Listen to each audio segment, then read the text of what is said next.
Northwest, I'd be considering moving. Seriously. The gist of it is this. The federal government estimates 13,000 Americans will die in a major earthquake and tsunami in the Pacific Northwest. It's not a question of whether, but when. This earthquake is coming, and it's overdue. This morning, the most popular article on the New Yorker's website is rattling many Americans. The really big one examines a titanic earthquake and tsunami, but not where you might imagine. A fault line called the Cascadia Subduction Zone runs for 700 miles off the Pacific Northwest coast. Experts think it will trigger the worst national disaster in North American history, and it is overdue. It's predicted to be worse than Hurricane Katrina, worse than the San Francisco earthquake of 1906. Scientists and FEMA, the Federal Emergency Management Agency, are warning of a pending doom for the Pacific Northwest. An earthquake along a little-known fault line that would kill thousands and affect millions. Consider that the magnitude 9.0 earthquake in Japan just a few years ago, remember that? Killed more than 15,000 people in the north of Japan and injured thousands of others. Seismologists say that the quake that will strike on our Pacific Northwest coastline should be even stronger, at up to a 9.2. They call such a quake a margin rupture quake, and it's every bit as bad as it sounds. Here's the reason for it. Our entire continent sits on the North American tectonic shelf, right? Plate, I should say. Off the coast of the Pacific Northwest, from the top of Washington State all the way down to northern California. This is it. And another plate called the Juan de Fuca is trying to slide up under North America, but it's stuck. We have an illustration over here in the big wall. Let me show you what this is. This is our continent here. This is the Cascada Mountains. This is the Cascadia, what do they call it? The Cascadia what? Bridge. The Cascadia Bridge. I was actually asking him, but thank you. The North American plate here and the Juan de Fuca plate here. This one's sliding up under, and eventually this is going to go down, send a huge wall of water up. That wall will go all the way over to Japan, and the other will come onto our shore within 15 minutes. And when it slips, it will unleash not only a colossal earthquake, but also that tsunami, 700 miles long, and in some places up to a 100-foot high wall of water and whatever it's pushing, like houses and dump trucks and schools. Thousands and thousands will not escape. The New Yorker quotes a FEMA official who says, and I quote, "Our operating assumption is that everything west of Interstate 5 will be toast." Everything west of Interstate 5 is gone. That's Seattle, Tacoma, Portland and Olympia, Salem and Eugene, wiped out. Altogether about 7 million people. That's not including tourists. So think of summertime. The New Yorker reports that FEMA calculations indicate the disaster will damage or destroy about 1 million buildings, including 3,000 schools and 1/3 of all fire stations. And perhaps the worst part of all of this, these sorts of earthquakes happen at regular intervals in exactly this part of the world, have forever. On average, according to seismologists, about every 240 years. So when was the last one of these massive 9.2 or so earthquakes? Well, the last one was more than 300 years ago, the year 1700. It struck in the Pacific Northwest and sent a 600-foot wave of water all the way to Japan. So right now, on average, the Pacific Northwest is decades overdue for the really, really big one.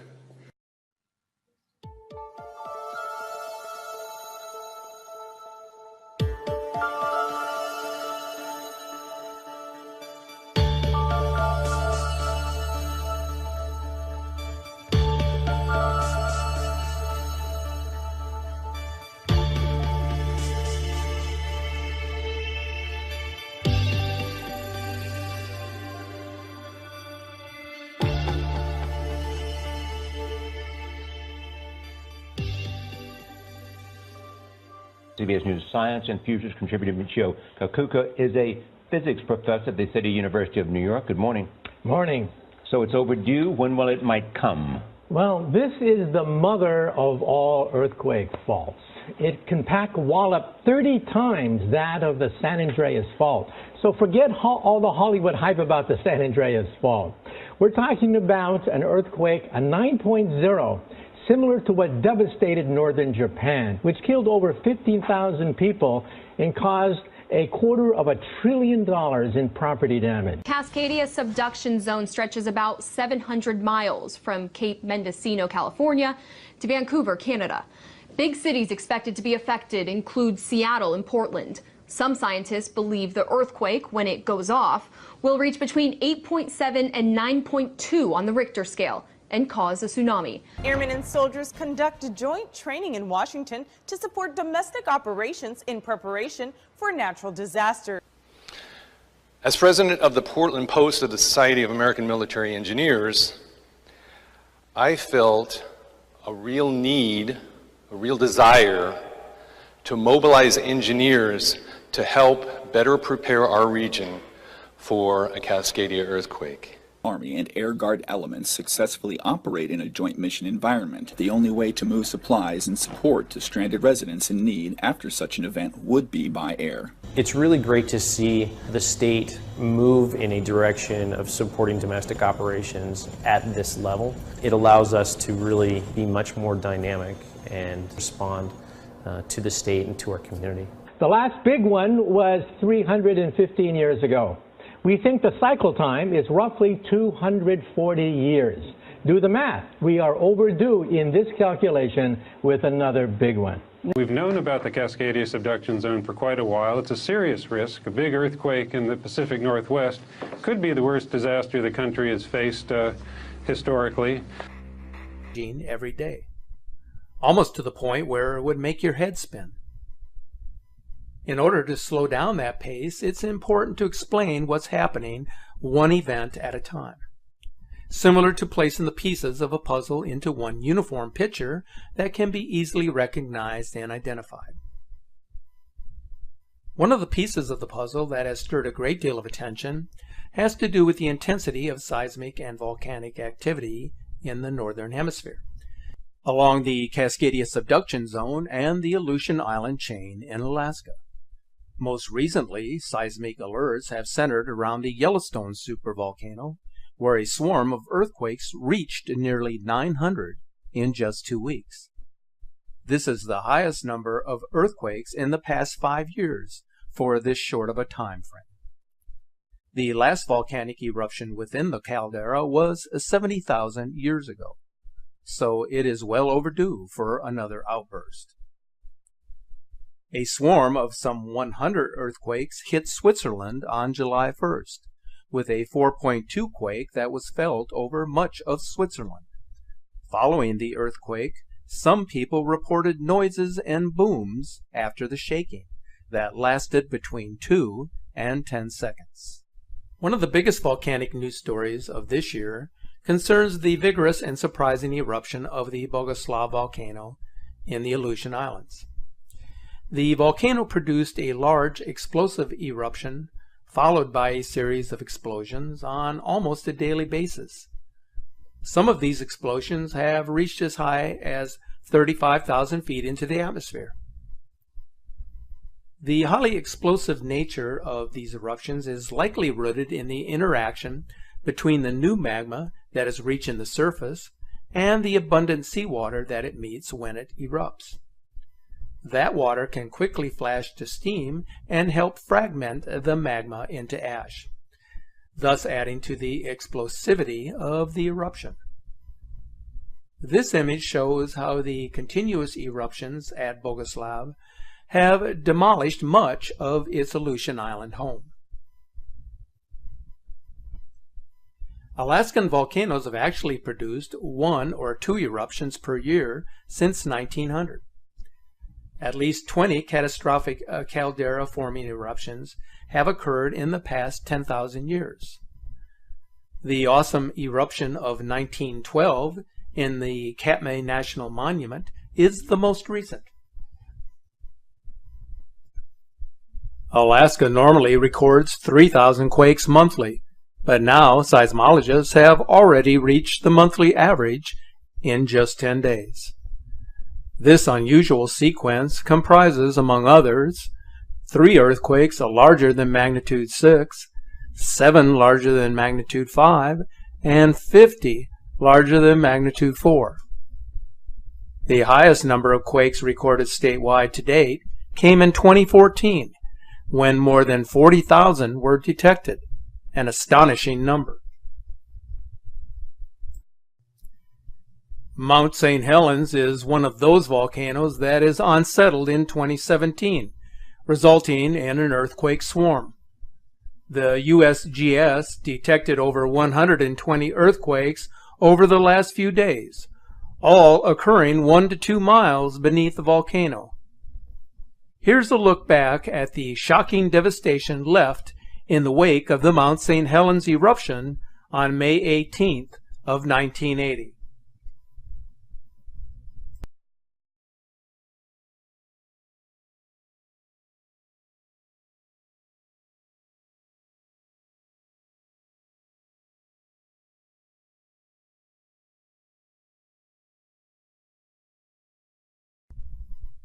We often associate volcanic eruptions with the earthquakes that precede the eruption.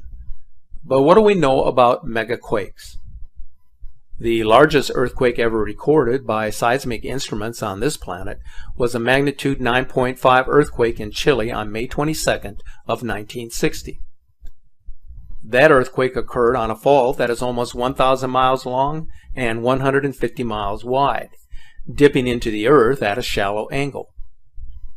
So we know that megaquakes have occurred in our past and are likely to happen again. In fact, earthquakes of various intensity are capable of striking any location at any time.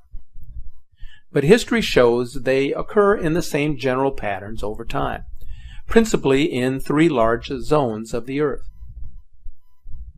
One of those zones is referred to as the Circum-Pacific Seismic Belt, the world's greatest earthquake zone located along the rim of the Pacific Ocean, where 81% of the world's largest earthquakes occur. Another of those zones is referred to as the Alpide. It extends from Java to Sumatra, through the Himalayas, the Mediterranean, and then out into the Atlantic. This belt accounts for about 17% of the world's largest earthquakes, including some of the most destructive. The third prominent belt follows the submerged Mid-Atlantic Ridge. This would include the New Madrid fault line. The last significant earthquake to occur in this area was in 1811 and 1812, the most powerful earthquakes to hit the contiguous United States east of the Rocky Mountains in recorded history. In fact, the New Madrid earthquakes were so powerful that they were felt over nearly 1 million square miles. Not only did the quake reverse the flow of the Mississippi, but it damaged the sidewalks in Washington, D.C., and reportedly rang church bells in Boston. The New Madrid is the least understood seismic zone in the United States. It has often been said that another major earthquake in this zone represents a towering threat for which the central United States is almost entirely unprepared. I'm sure you've heard of the expression that if an earth-shattering catastrophe were to occur, that California would eventually fall off into the ocean. Well, that saying is a bit exaggerated. But California is moving horizontally north towards Alaska in a type of sliding motion. The dividing point is the San Andreas Fault System, which extends from the Salton Sea in the south to Cape Mendocino in the north. This 800-mile-long fault is the boundary between the Pacific Plate and the North American Plate. The Pacific Plate is moving to the northwest with respect to the North American Plate at approximately 2 inches per year. Now, at that rate, it would take some 15 million years for Los Angeles and San Francisco to be next-door neighbors. Unless, of course, a major pole shift were to occur, in which case the timeline could rapidly change. One important result of earthquakes that should be considered is that the earthquake itself does not kill people. It is the buildings and the contents therein that cause deaths in seismically active regions. There has been larger earthquakes that have sustained very little damage and smaller ones that have. It all depends on the manner, on the construction of the buildings and the materials that are being used. Some buildings were never meant to withstand violent shaking. Much depends on two variables, geology and engineering. From place to place, there are great differences in the geology at and below the ground surface. Different kinds of geology will do different things in earthquakes. For example, shaking at a site with soft sediments can last 3 times as long as shaking at a stable bedrock site, such as one composed of granite. Local soil conditions also play a role, as certain soils greatly amplify the shaking in an earthquake. The looser and thicker the soil is, the greater the energy movement will be. Fires are another major risk during earthquakes, as gas lines may be damaged, which could dramatically change life in America overnight. Earthquakes are a powerful force that can change landscapes and lifestyles. But there is something even more distressing that earthquakes are capable of doing. Media sources have reported that the Chilean earthquake of 2010 and the Japanese quake of 2011 were so powerful that they caused a shift or tilt in the Earth's axis. The Earth, which spins like a top as it orbits the Sun, has its tilt permanently altered. If we evaluate the simple facts involved with these two earthquakes, then the probability of an axis tilt comes into focus. The earthquake that unleashed the devastating tsunami on March 11th of 2011 moved the entire main island of Japan by 8 feet. It also shifted the Earth on its axis by nearly 4 inches. Scientists who are familiar with the phenomena say that the axis being altered has led to the shortening of the day by 1.8 milliseconds. The law of physics implies that the axis of rotation doesn't change relative to other stars as a result of an earthquake. So if you were looking at the Earth from a distance, you would not notice a change in the Earth's orbit or rotation. However, because an earthquake moves the material around within the Earth itself, the position of the rotation axis changes. We call this the sloshing of the Earth's mantle, in which the crust actually shifts. So if it appears that a shift of the Earth's axis took place in 2011, it is because we use points of reference on the Earth's surface to determine if this has occurred, where the probable cause is more accurately described as a shifting of everything on the Earth's surface. Here then is a look at the devastating effects of a mega earthquake and tsunami that hit the island of Japan on March 11th of 2011.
The events that alter the dynamics of our planet are a part of the puzzle that, when put into place, help contribute to the overall picture of a planet in turmoil. But there are other pieces of the puzzle that are not so easy to identify or to put into place. One of those pieces has to do with the unexplained wave anomaly that is originating from Antarctica. This activity is quite apparent if you examine the recent morphed integrated microwave imagery, as shown here. In April, the same type of activity and patterns were being produced from the same region. Due to the coordinates from which the anomaly seems to be originating, many believe that the waves could, to a certain extent, be linked to the Princess Elizabeth Station. The station is situated at the base of figures that resemble pyramids. You might have heard a while back about a report, although controversial, that former astronaut Buzz Aldrin, who had recently visited Antarctica, had tweeted a photo of a pyramid, explaining in his own words that evil is here. So what did he mean by his Twitter statement? His words were removed shortly after they were posted. It appears that yet another mystery seems to be originating from the South Pole that has yet to be explained. Take a look at this screencast from May 25th. If you look to the left of South America on this map, you will notice that the waves appear to be emanating from Antarctica and moving out into the Pacific Ocean. If you follow the pattern of strange anomalies here, then it certainly looks like something is happening that none of us can fully explain. But as I have indicated many times, the truth is out there.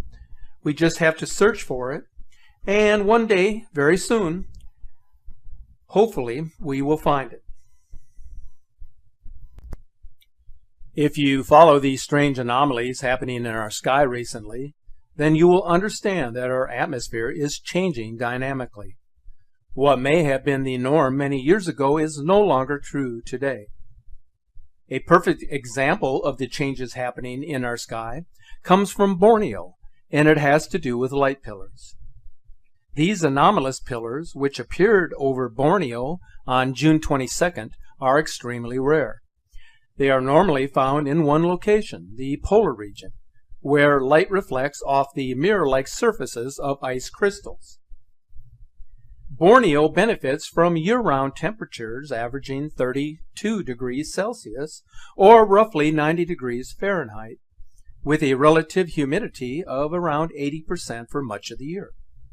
So how is it possible for ice crystals to form here, even at higher altitudes? It is absolutely strange, but certainly makes for a great conversation. One more thing I want to mention, because it has gotten a lot of attention over on our Facebook page.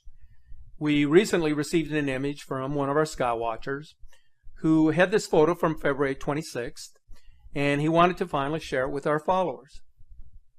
It's a fairly remarkable capture of a planetary body that was briefly seen in the southeastern sky on that particular night. Now, as you may be aware, on that date, both Venus and Mars were located in the west-northwestern sky well above the horizon. Both were very visible, especially Venus, which was resembling the Star of Bethlehem with its extreme luminosity. Many of you commented how peculiar and strange Venus was looking before it transitioned to becoming the morning star sometime in March. There are a lot of viewers second-guessing about this photo, but it seems that no one can fully explain what this is. So I thought I would just get this out to you. You can go over to our Facebook page and follow the comments on this, as it really has garnered a lot of attention, as do all mysteries that are difficult to explain. So my friends, keep yourself informed on everything that is going on these days. Don't just rely on what the mainstream media or others may tell you. Investigate for yourself. That is the surest way to get the information that you will need going forward. In the meantime, stay safe, be aware of your surroundings, and keep looking to the sky.